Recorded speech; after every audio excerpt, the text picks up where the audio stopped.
Bonjour à toutes, bonjour à tous. Il n'y avait qu'un seul match cette nuit en WNBA. On en parle en quelques minutes. La victoire de Minnesota, logique, à l'extérieur du côté de Los Angeles, 82-67. Minnesota qui, malgré l'absence de Nafisa Collier, continue sa bonne dynamique et son super début de saison. Deuxième victoire de suite, 16e victoire en 22 matchs. Elle reste donc troisième à un match et demi du duo de leader New York Connecticut, un match et demi d'avance sur Seattle. C'est une belle victoire de leur part. Elles ont vraiment fait preuve de sérieux, de sérénité, euh, avec notamment leur point fort depuis le début de la saison, le collectif, avec une grosse adresse, près de 50% au tir, 50% à 3 points, 9 sur 18 et 9 sur 10 au lancer franc, 23 passes décisives pour 32 paniers.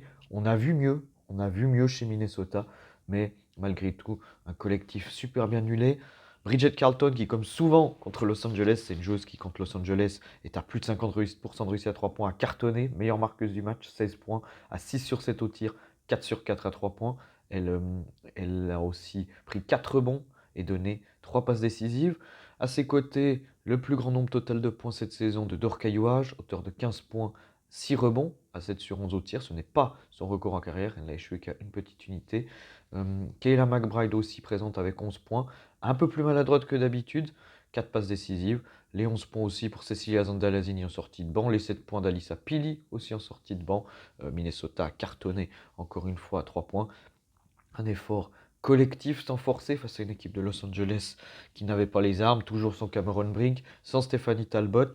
Il y a eu d'Erika Hamby qui a atteint les 3000 points en carrière, bravo à elle pour ce bel accomplissement.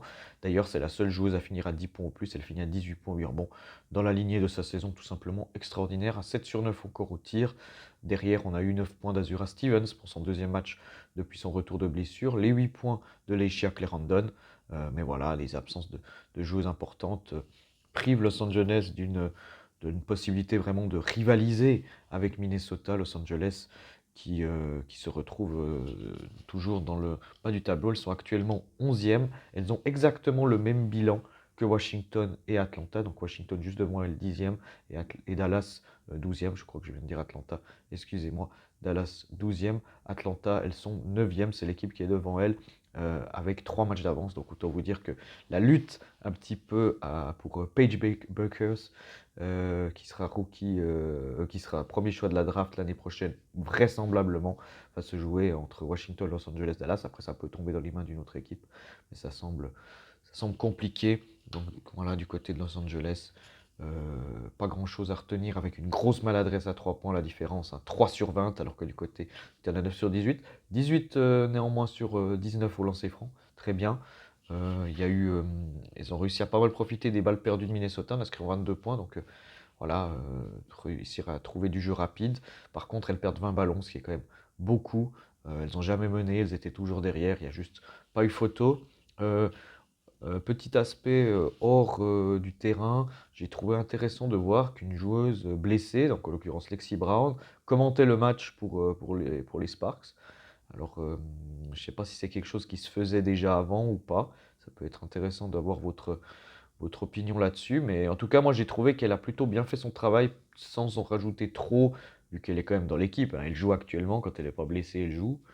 Voilà, je trouvais ça assez, euh, assez marquant et j'ai trouvé qu'elle a fait du super boulot parce qu'en plus, c'était la première fois. Donc, vraiment, vraiment du bon travail de sa part. En plus, le match, voilà, donnait pas forcément une bonne image, c'est un peu exagéré, mais c'était pas le meilleur match de Los Angeles cette saison. Elles ont montré à d'autres reprises qu'elles étaient capables de rivaliser avec des grosses équipes. Là, c'était pas le cas.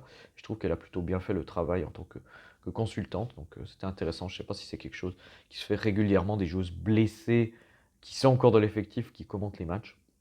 Bon, en tout cas, je trouve qu'elle l'a fait, elle l'a bien fait. C'était un petit peu mon petit coup de cœur. Et voilà, donc comme je le disais, avec un match, Minnesota qui fait le job et qui continue de réaliser un super début de saison. Le tout en ce moment sans Nafisa Collier. C'est important de garder le rythme. On verra si elle arrive à revenir à temps. Moi, je pense qu'on va pas la revoir avant les JO. Je pense que si on la revoit, c'est plutôt après les JO, à voir si elle va les faire, justement. C'est un peu ça la question. D'ailleurs, la coach de Team USA, c'est sa coach à Minnesota. Donc, intéressant de voir ce que ça va donner.